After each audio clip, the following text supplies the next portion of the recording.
Hello everyone, welcome back to our channel.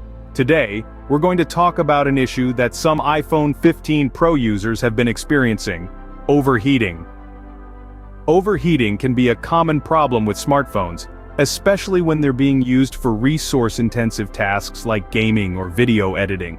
But what makes the iPhone 15 Pro particularly susceptible to overheating is its powerful processor and slim design, which can lead to poor heat dissipation. To prevent overheating, there are a few steps you can take. First, make sure to close any unnecessary apps running in the background. Next, avoid using your iPhone in direct sunlight or in hot environments for extended periods of time. You can also try reducing the screen brightness and disabling any unnecessary features or background processes. If the overheating issue persists, it's recommended to contact Apple support or visit an authorized service center for further assistance. Thank you for watching today's video. If you found this information helpful, please give this video a thumbs up and subscribe to our channel for more tech-related content.